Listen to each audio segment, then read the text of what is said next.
Hello, my name is Burke Hedges, author of the best-selling book, The Parable of the Pipeline.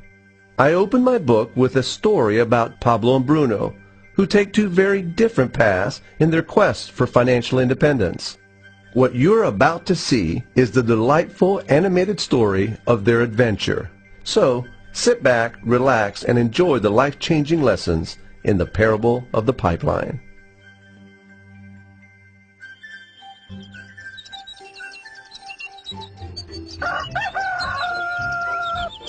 Far away, in a small village, near a beautiful valley, lived two friends, Pablo and Bruno.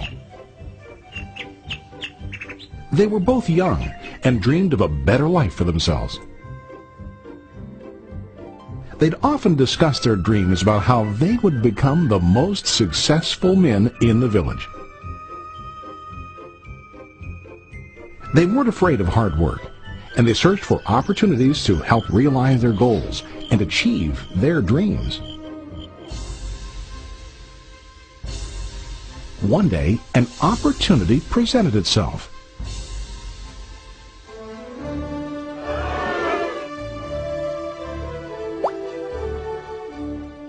The mayor of the village decided to hire two people to bring water from a spring up on the mountain, across the valley, back down to the village. They were to be paid based on the amount of water delivered to the village. Bruno and Pablo enthusiastically got to work. Every day, from morning till evening, they carried buckets to and from the spring. They worked hard, carrying water to the village. In the evening, they'd return home with their day's wages.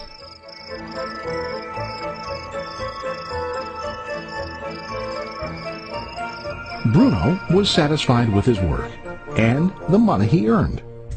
He was sure that with this work he could achieve his dreams. Bruno thought that to increase his wages he could use bigger buckets to bring more water each trip.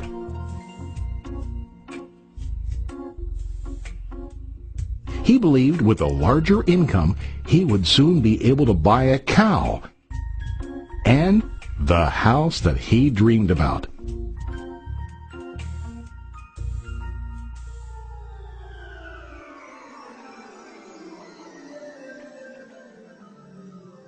Now Pablo was not satisfied. At the end of the day, his back and hands ached, and he was exhausted.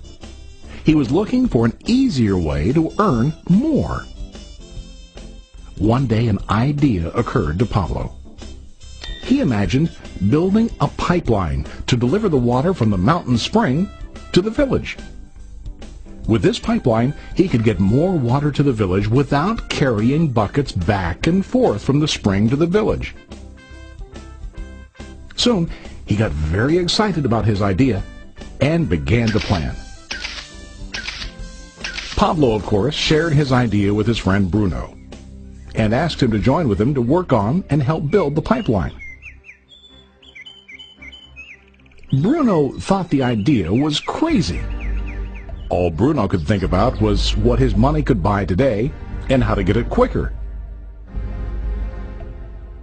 He felt that building a pipeline would slow him down and delay him in achieving his goals.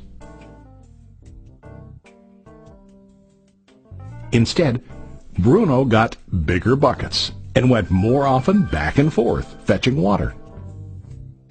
He was sure that with this method he could make more money. Pablo decided to build the pipeline on his own. He understood that it would not be easy to build, and it would take time to complete the pipeline. Pablo knew that it could take several years to finish, but he set his mind on his goal. Every day he worked and carried water like before. But on weekends and during his spare time, he worked hard to dig in the rocky soil and build his pipeline. In the first month, there was little to show for his work.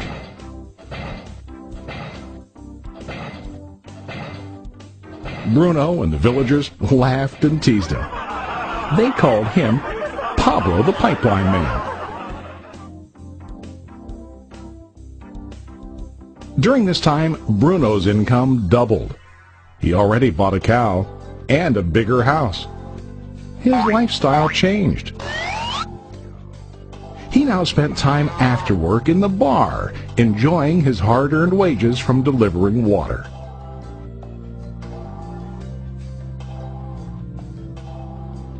What Bruno didn't realize was that his body was starting to stoop from carrying the heavy buckets every day.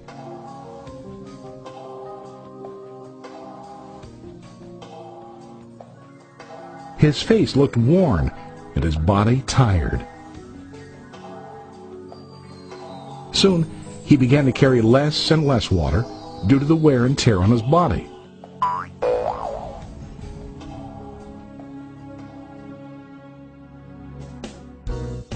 Month after month, Pablo worked.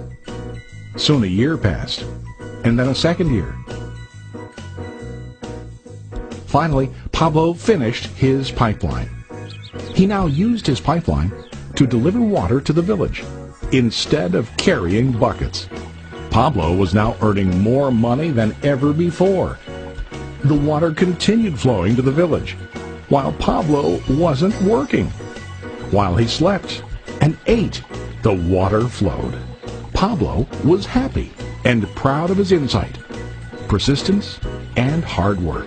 Now his income flowed as long as the water flowed through his pipeline.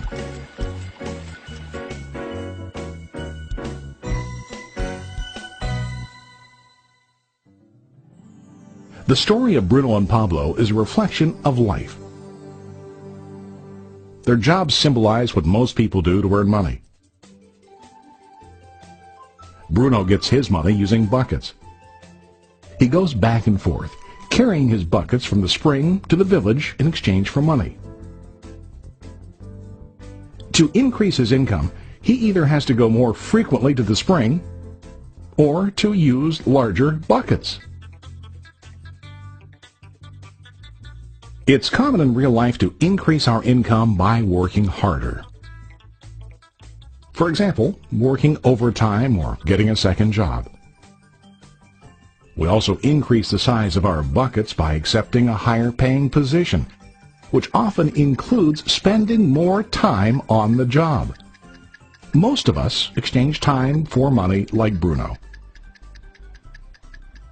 We know that every person has only 24 hours in the day and that it's not possible to use all our time to work. The most difficult time comes when we can no longer exchange time for money due to age, health, or other reasons. Then, our income stops. Now let's review what Pablo did. Very wisely, Pablo did not exchange all of his time for a limited income, but he used some of his time to build a pipeline.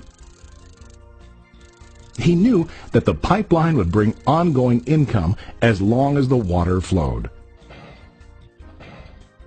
An ongoing income that multiplied the time he worked each day. Pablo knew that someday, maybe because of age or health, he would no longer be able to exchange his available time for money.